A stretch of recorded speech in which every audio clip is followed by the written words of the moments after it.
I am re-recording this because my technology failed on me, so maybe this is the cyberpunk future that I didn't want to live in. Anyways, this is a 1986 anthology by Bruce Sterling. There's a preface by Sterling that introduces the whole book, and then we get right into the stories. I will say that this is the cyberpunk anthology, unless you consider the newer Big Book of Cyberpunk, which is much larger, of course, but this is right in the happenings of the cyberpunk movement in the 80s here. I would say the cyberpunk collection would be Burning Chrome by Gibson, but collection anthology, not quite the same thing. Anyways, the first story is The Grants Back Continuum by William Gibson. It's actually Gibson's first published story, and it works well as a preface to cyberpunk, though it doesn't actually feel quite like cyberpunk, a little bit more like new age kind of, but getting close to cyberpunk. More like rumination on how old sci-fi viewed the future and how that future turned out not to be as a golden age as we thought the future would be. There's drugs included for the vision. And it was nice to have a second go at this one, actually, because I'd read it in the Big Book of Cyberpunk.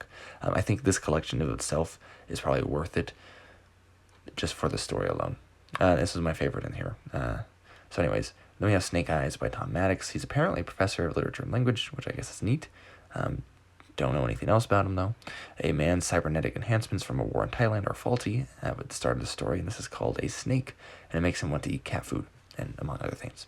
It's got the nausea and sex you expect from the genre, the artistic descriptions, the rolling and crude dialogue, shows you what humanity is and how tech might alienate us from that. We also have Rock On by Pat Cadigan, which is unsurprisingly about music. The label Sinner, Synner, is prevalent, and the name, which is the same name of her later novel by Cadigan, right? It is a tale of Gina and music, and I like how the genre utilizes music. The story itself didn't really grab me. I mean, Cadigan obviously knows how to write, but again, I mean, her style is palpable and enjoyable, I guess, enough, but alas, the story itself is just whatever.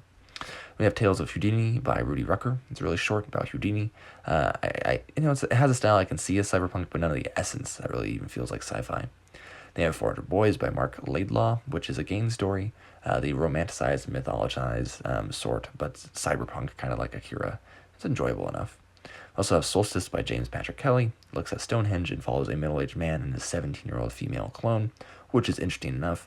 It gets into some history of the monument. There's a Disney park on the moon, it seems, and it sounds awful but unsurprising. I hope that doesn't happen, but we probably will, let's be honest. And there's a longer story that gets into drug development and addictions as well. So Petra by Greg Bear is next. It gets into transhumanism, where statues and nuns have copulated and made people made of stone and flesh. It feels a bit like fantasy. It is religious, of course. It also looks at the very transhuman aspects of cyberpunk was kind of going in really early, but now as it gets kind of called back and solidified as cyberpunk, we get mixing of man and machine, but we don't get like super out there, as I believe Greg Bear does. I think his novel is called Petra too. I can't remember. He's got a novel that's really about transhumanism too, and I can't remember what it's called right now. But yeah, anyways. Norman Spinrad actually talks about this idea of transhumanism within cyberpunk. There's a good essay on it. Anyways, Free Zone by John Shirley is next. Oh, that's not true, but I'll talk about it real quick. It's an excerpt of a somehow related to the novel Eclipse by Shirley, which I have not read. It's about an artificial island off the coast of Morocco. It's about music, sexuality, and music again. Shirley was in a rock band. It makes sense. I think he actually still is in a rock band. And I've read some stuff by him. I enjoy his stuff. Till Human Voices Wake Us is actually before this one. I forgot to read it real quick, but it's by Louis Shiner. It's about swimming in the ocean, seeing a mermaid. It's got a cool ending, so it's a fine story. Stones Lives, or something like that, by Paul Di Filippo, is actually his third published story. It's a story of what it means to be human, and gosh, I really like this one. It's probably right under the Grants Back Continuum for me. It's got some odd things going on for sure, though. Then we have Red Star Winter Orbit by William Gibson and Bruce Sterling. It's one about cosmonauts. Not much really to say here, and it's okay.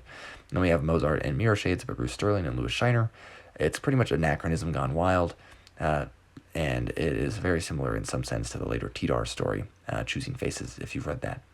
Anyways, overall, good, solid stories all around. So we'll definitely see more cyberpunk in my future, though.